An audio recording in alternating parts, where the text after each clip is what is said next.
في فيديو اليوم راح نحكي لكم عن 3 مواقف شفت فيها الموت. الموقف الاول، انا ندخل طرطو بالموضوع اخوتي، انا ما نتمسخرش، ما نلعبش الحوايج هادو.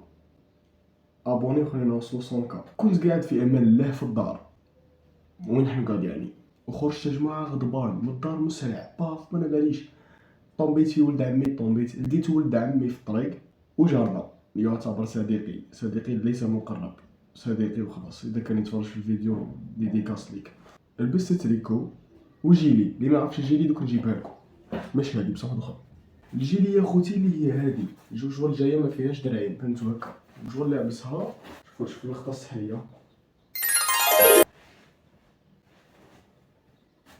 شفتوا يا خوتي تصلحني نمثل في هذوك تاع لي زاوتفيت دوك الشغل يوريو لكم اللبسات. كنت قافلها وحاطط بيك. من بعد جماعه طلعنا في طلعه، شو الطلعه هذيك جايه تطلع طلعه واعره، ما جاي تصلحها بالسيف. شبيها يدي يا جماعه تفكيت البارح وراني تخيلت تدعوا لي بالشفاء العاجل.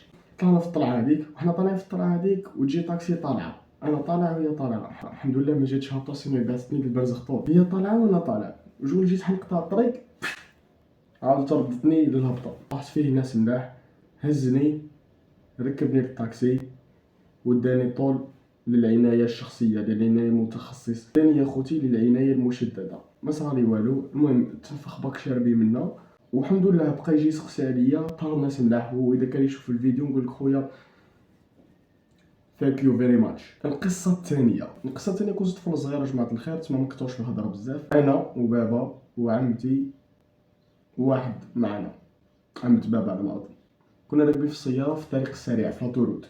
قاعد نهبط في شباك السياره باش يفهموا لي كاتيجوري الاخرين. هكا نهبط في الكارو تاع السياره. انا باغي نهبط، كنت صغير كنت ما نعرفش كيف نهبط الكارو. كي جيت نهبط الكارو فكيت الباب، طحت جماعه. بين راسي والارض شبر 4 سنتيمتر مربع، ربع سنتيم. جبدني بابا في الدقيقه الاخرى، شفتو راسي بيني وبين الارض سنتيم، جبدني في الدقيقه الاخرى كون راسي ولا فيونداشي. الموقف الثالث، المهم كان عمي قاعد يرمم في الدار وانا كنت نخبط بالمطرقه المارطو. خبطت المارطو جماعه في حديده، تشقفت الحديده دخلت لعيني. عايش بزاف اخوتي، انا عايش بزاف. دخلت الحديده لعيني وما حسيتش بها، بقات تشك تشك تشك حتى طلع الطبيب قال لي كانت رايحه تقيس لي القرنيه، كنت حنولي عور.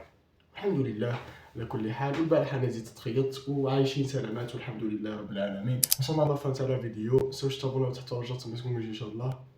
وقت نبطلها الجمله هذه متنساوش تشتركوا في القناه، خلونا نوصلوا 100,000 مشترك في اقرب وقت ممكن. دمتم في رعايه الله.